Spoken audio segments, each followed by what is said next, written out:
女人展开翅膀，牢牢护住面前的公侯，用自身灵力作为屏障，扛下了致命攻击。可强大的敌人却再次冲来，他无奈从嘴里吐出自己的内胆，不要命地朝敌人丢去。击退敌人后，他转头使出最后一丝灵力，催动小船逃走。然而没了内丹的他命不久矣。船上女人躺在长毛猴的怀里，没有半点后悔。她从始至终都把长毛猴当作自己的至亲。原来女人本是一只金丝雀，她误打误撞碰上一股仙气，瞬间栽进了水里。本以为她会溺死其中，结果下一秒水中泛起一阵金黄，她竟化为人形浮出水面。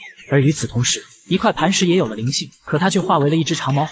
这时他看到出水芙蓉的小鸟惊呆了，小鸟双手抖动，很快便穿上了衣服。磐石刚刚化形，没有什么记忆，但小鸟知道它就是自己经常栖息的那块磐石。小鸟取下长毛猴身上一块皮肤，放在脖子上做成一条项链，希望两人还像从前一样彼此相伴。这天磐石在外寻找食物，却不小心跌入悬崖。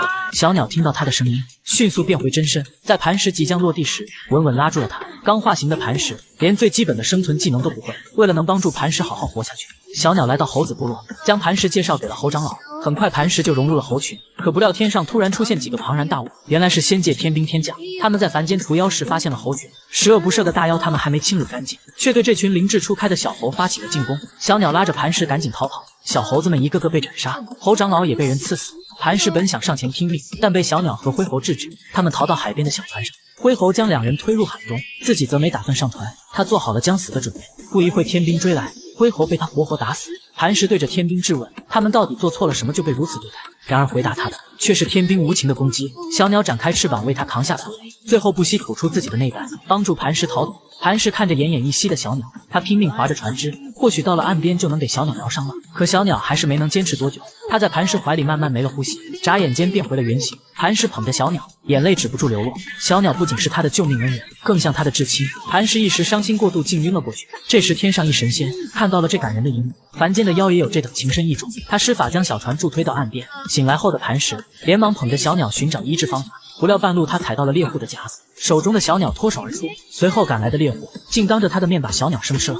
磐石瞬间悲痛欲绝，他本想上前阻止，可脚下的陷阱却将他牢牢困住。眼看鸟毛一片片掉落，鸟身一点点进入猎户的肚子，磐石竟硬生生将腿拔出，发疯似的朝猎户扑去，一拳一拳地发泄着心中怒气。磐石与他扭打在一起，不料猎户反手掐住了他的脖子。磐石情急之下摸起一块石头，直接砸在猎户的头上。猎户晕厥后，磐石又骑在他身上，一下一下不断砸着猎户的脑袋。这一刻，他的野性彻底被激发。等磐石发泄完，突然又想起了小鸟，他连忙跑过去，颤颤巍巍地捧起地上那几根带血的羽毛，眼里的悲戚潸然泪下。他恨老天不公，更恨自己的无能。随后磐石给小鸟好好安葬，并立下墓碑。他坐在坟前，发誓一定要修炼成仙。听闻天界无极圣尊有着让人成仙的丹药，还有着还魂丹。我一定会回来，你一定要等我，等我回来救你。有朝一日，他定让追杀过他们的天兵付出代价。就这样，磐石开始了求仙问道之路。他踏过干涸的沙漠，越过冰冷的银川，终于历过千辛万苦后，他来到一处城门下。此处是地仙谢空祖师的瑶光洞府。磐石跪在门前求祖师收他为徒。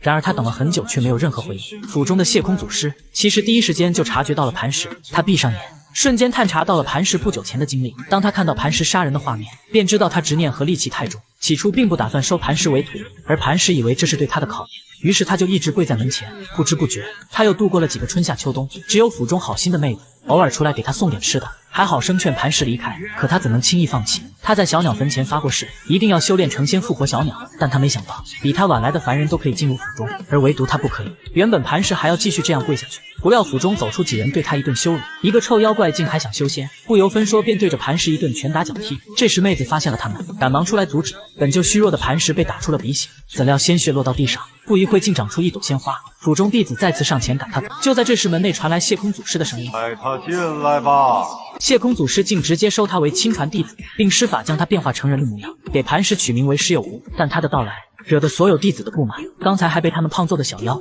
凭什么入门后就直接变成了他们的师叔？到了晚上，众弟子把磐石团团围住，准备教训一下这个便宜师叔。刚入门的磐石根本不是他们的对手，他很快便被打倒在地。就在这时，风铃从天而降护在磐石面前，怎料不要脸的弟子们看到亲爱的小师妹维护磐石，更加怒气攻之。还好风铃和他们打得有来有回。而这时门内八师叔突然到此，本以为他会阻止这场闹剧，结果八师叔却将风铃捆了起来，然后命令其他弟子继续上前教训磐石。看来他也不喜欢这个妖怪师弟。磐石奋力抵抗，却也双拳难敌四脚。而他不知道的是，远处有一名女子注意到了他。女子看着被人围攻的磐石，不禁想起自己的哥哥。哥哥和磐石是那么的相似，弱小时总是遭到不公的对待，但心性却坚如磐石。于是女子决定帮帮他。女子看了眼附近的藏书阁，然后飞入其中，竟将藏书阁点了一把火。果然，门内弟子看到着火后，暂时放过了磐石。可女子虽然救下了磐石，但她很快就被八师叔查到。按照门规，八师叔要判她7剑断脉之刑。到了行刑这天，磐石通过风铃得知女子为了救他要受刑罚时，他连忙跑到刑场，表示自己愿意替女子受刑。然而他却被女子果断拒绝。他帮助磐石而受刑没有半分后悔。只见女子手脚捆着锁链，八师叔一声令下，弟子们便一箭又一箭地射向女子。不一会，他就口吐糖浆。磐石想要上前制止，却被弟子们牢牢按住。接下来，女子将要承受最后一剑。场内弟子齐齐施展灵力，空中顿时浮现一柄巨剑。女子抬头看着剑指，不由得闭上了眼。巨剑落下，她不死也得残废。可突然，巨剑被什么打散了。众弟子纷纷被震飞，原来是女子法力高强的哥哥及时出现，才阻止了女子最后的刑罚。磐石连忙趁机上前扶住女子，最终由谢空祖师亲自出面，这才阻止了事件继续恶化。而经过此事，磐石快速变强的想法愈发迫切，只有自己赶快强大起来，才能保护要保护的人。为了让虚弱的男人变成猛男，女人竟将男人放在锅里蒸。她先掏出一颗红色大补丸，随后丢进锅里，锅中瞬间冒起红光，水也变得热气腾腾，看得男人一哆嗦。然后女人拿着木棍开始搅拌。或许觉得还不够，他又让风铃再加点佐料。接着女人安排男人赶紧趁热进入另一边的木桶。附近许多弟子不知废物男人在跟两女搞什么飞机，纷纷前来窥视。而杨澜一时间便察觉到了他们，当场生出一个更刺激的想法。木桶内的磐石只是流了点虚汗，并无大碍，但杨澜却表示这只是刚开始而已。如果接下来能承受的药力越猛，他就越牛逼。说完，杨澜接着搅拌锅里的大补汤。这时磐石已经有点神志不清，杨澜连忙往他嘴里塞入一颗药丸，希望他能保持住体力。没一会，磐石疼痛难忍，甚至连话都说不清楚了。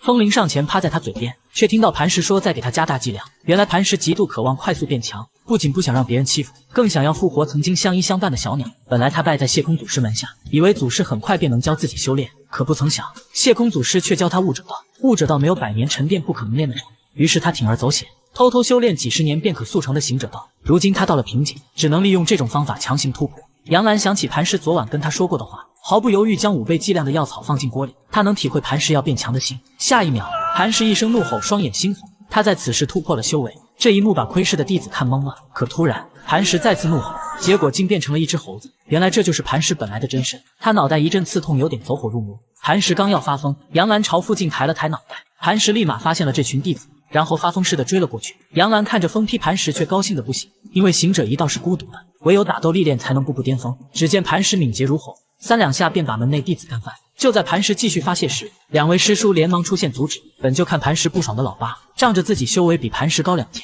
便装逼表示单手单腿与他切磋。一开始磐石的确不是对手，他被反复打出了糖浆，但这也彻底激发到磐石的野性。他顺势骑在老八的头上，直接来了个猴子偷桃，随后更是连撕带咬。老八顿时装不下去了，只能出脚将磐石踢飞。围观弟子这么多，老八败北，一时间颜面无存，竟拔出佩剑扬言剁了磐石。就在他准备上前时，谢空祖师出现阻止了老八。他转头一挥手，帮磐石恢复了人样。本就强弩之功的磐石很快坚持不住晕倒了。